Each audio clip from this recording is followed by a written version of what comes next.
Sometimes they'll do training or a connection kind of, going bowling indefinitely. And a lot of the times they'll say, all right, go away and do this.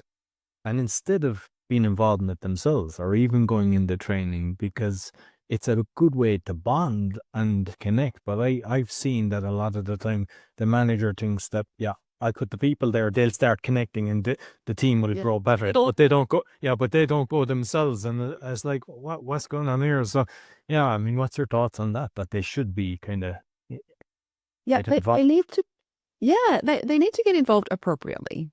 So actually, one of my leaders from Juniper, when I was there, it kind of gave me the visual of, you're managing a team, and I know a lot of people listening to this, auditorily, but so you're managing a team, and then if you need to dive in to the nitty gritty, the detail, or whatever's going on to solve a problem, or help solve a problem, or be a voice in the room, or whatever it is you need to be, that's fine. You can delve into the nitty gritty, but you need to make sure as a manager that you come back up and you continue on doing what you're doing, or managing the team, whatever.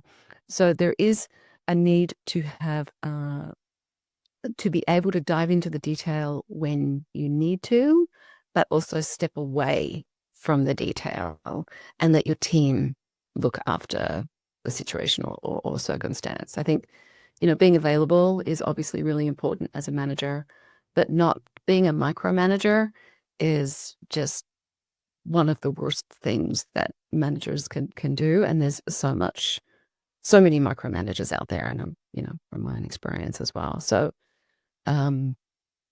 it's about trust. It's about, delegating appropriately.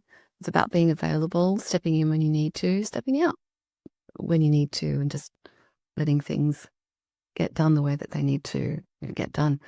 I mentioned my postgraduate is in neuroscience, and I remember one of the triggers of like a threat or reward state in the brain is a feeling of autonomy. So you feel great when you've got autonomy. When you don't have autonomy, you don't. And that's where this micromanaging element kind of falls in. So on one of my lectures, which, the old adage, I remember I was running some training in Tokyo. I was up at 2:00 in the morning doing a UK lecture, right, which was, from Middlesex University, where I was doing my postgrad.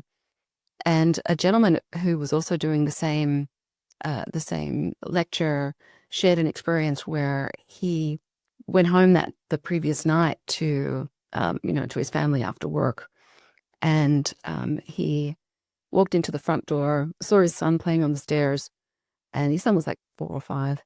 Went back to the kitchen, was helping his wife with the preparing of the evening meal. Came to time to eat, and he called out to his son, okay, it's time to eat dinner at the dinner table. And his son said, I'm not eating dinner at the dinner table tonight, Dad. I'm going to eat dinner here on the stairs. So this guy had been learning about the impact of autonomy on the brain. So he thought, okay, I'm not going to tell my son to get to the dinner table. I can set that expectation that dinner must be eaten at the dinner table. But let me think of how I might change the situation so that my son wants to come to the dinner table. So what he did was he said, okay, let's set expectations. You must eat dinner at the dinner table, but I tell you what, tonight you can choose where you sit at the dinner table. So the son was interested. Why? Because he had a sense of autonomy, a sense of choice or control over this simple situation. But this guy doubled down then and said, not only can you choose where you sit at the dinner table, you can choose where mum and dad sit at the dinner table. Well, that kid was at that dinner table so quickly.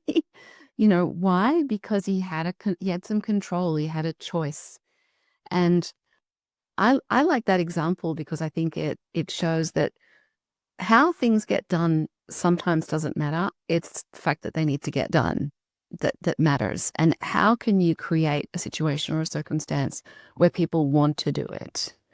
And even something as simple as getting a child to the dinner table, I think there's a lot of opportunities where managers can be a little bit more creative in the way that they get things done with their teams that does provide this sense of autonomy and feeling good about themselves and feeling feeling valued and feeling like they have a little bit more choice and control over what's going on in their world.